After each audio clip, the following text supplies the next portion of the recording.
These are some of the many people who've been invited to inspect the working prototype for a computer-controlled switch system for cable television. This switching system has been designed and engineered by Rediffusion.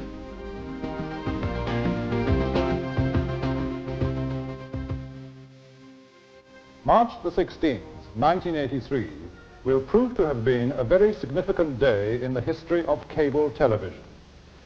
It's the day people could stop talking about the theoretical possibilities of cable and look at Rediffusion's switched star cable system in action.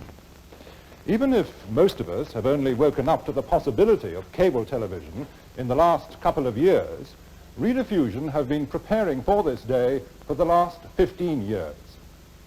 Here at Rediffusion Engineering at Coombe in Surrey, cable services have been installed in a number of specially built room settings in order to demonstrate the numerous benefits that will be enjoyed by both domestic and professional subscribers. When the subscriber to the cable network is sitting in his living room, he's likely to be blissfully unaware of the complexity of the technology that gives him the enormous variety of services the cable network could provide. To enable him to have 3 independent television sets or 2 TVs and a video tape recorder, or any combination he requires. In this part of the demonstration, I'm in the home of a Dr. Blake.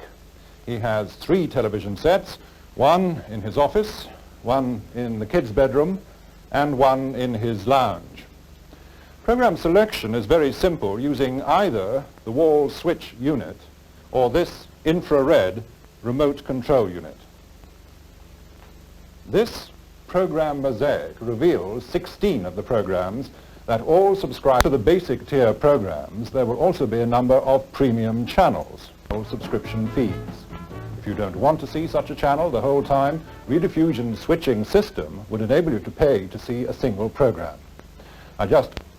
Now the important thing to realize is that the switching process is not occurring here in the television set or even here in the wall unit, but in a complex electronic switching center that could be a couple of 100 meters from the subscriber's home. This is the switching point for this demonstration. Eventually, of course, much of this circuitry will be produced on very small customized silicon chips, something like this. Each switching point will serve about 60 homes, and all of the switching points in a town will connect to a central computer. This centralization of the switching mechanism is the key feature of a switched star system. There are a number of advantages. It means that the amount of costly electronic equipment in the subscriber's home is kept to a minimum. The whole system is managed centrally, maintained centrally, and very importantly, updated centrally. All this adds up to a fast and reliable service to the subscriber and the minimum disruption to the cable network once it's installed, whatever technical innovations wait around the corner. Effective program denial is just as important for a socially acceptable and commercially viable cable service as program selection. Dr. Blake here subscribes to one of a number of private or specialist user group channels. This is a medical news service. There could also be a police channel, which of course would be denied to Dr. Blake. These numbers don't travel up and down the network to be tapped by all and sundry. As numbers, they don't go beyond the home. The control computer will look at these numbers, verify them, and then convey the request to my bank in a different form.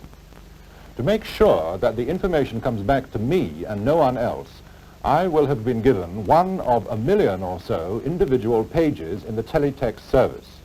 I'm the only person who has the decoder to display that page. Having a cable system that is designed to transmit confidential data as well as programs could have a profound effect on the way in which we perform the normal transactions of our daily lives. Buying, selling, paying bills, and ordering goods and services will all be possible at the touch of a button. Each switching point could handle literally hundreds of such requests per second without in any way interfering with the normal television service. Polling is, of course, another facility the service could provide. You could vote on something as light-hearted as a beauty contest, or on some important local issue. Have keyed against the idea. In addition to stopping unwanted programs from entering his home, the subscriber will also be able to stop unwanted intruders. When I open this window, even for a fraction of a second, and close it again, a message will have been transmitted to the central computer and routed in turn to the appropriate authority, as you can see here from this video feed from the central computer. Equally, anybody's invalid mother can summon help with the use of a panic button in the case of an emergency. Rediffusion have been in the business of cable since the earliest days of broadcasting, and the wealth of experience their engineers have in the very special demands of operating cable networks is encapsulated in this new network switching system. The system is working today, and it's built for the future.